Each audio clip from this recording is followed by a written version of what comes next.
Guys, we do have some news on the labor front today. Players Union head Billy Hunter broke down key elements of the union's July offer to the league and summarized the league's position for more than 400 players in the NBA in a 9-minute podcast. Details of the proposal include, among other things, a lowering of the age restriction for players entering the league from 19 to 18, and an indication that the players would be willing to negotiate a decrease in the guaranteed percentage of revenues paid to players to below 57%. Now, the current labor deal expires June 30th of next year. Again, the union submitted the proposal to the league in July, and the league has not countered. The owners have made demands for a hard cap, an $800 million cut in salaries, a shortening of contract lengths, and an elimination of guaranteed contracts. It's a lot to swallow. To help us sort through the minutia, we are now joined by NBA.com's Art Garcia. Art, a lot of details here. What I'd like you to do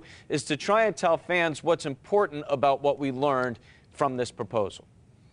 I think from the player side, what's important is it's all about money. At the end of the day, we can talk about age restrictions and making trades easier and making it easier to sign free agents. But at the end of the day, it's about that revenue pie.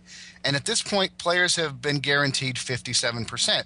And what it's been sort of a ceiling and a floor. If salaries come in at less than 57%, owners have to cash a check to the players to get it up to 57. If they come in over 57, the players have to give money back. What the players are offering in this system, and I'm not sure if it's going to be accepted, I obviously have my doubts, is they're willing to negotiate a floor for the first time. Say, 55, 54, whatever it is, percent. And if salaries come in at less than 57, that's something that the players would be okay with. Again, it's their first proposal, and as you said, the league hasn't countered. I still think there's a wide gap between the two sides. But at least maybe at this point there's some talking position so they can move forward.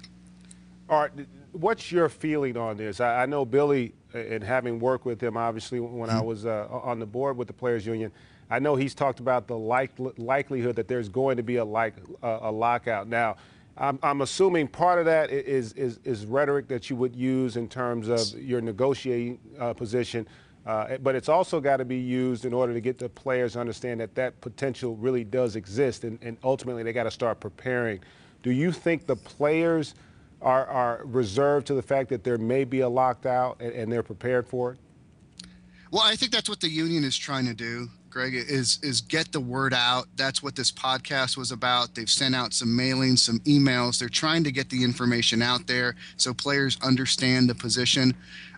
Some players I've talked to really don't see this as an urgent issue, and I don't know if that's to their benefit.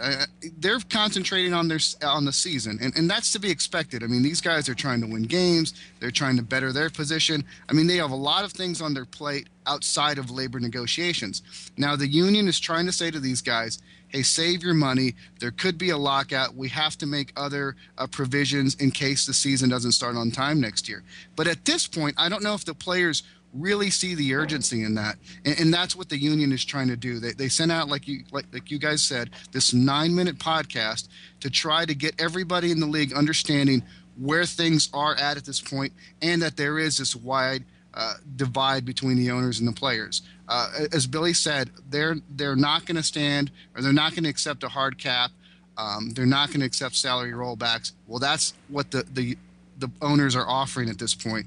So somebody's going to have to give in all this.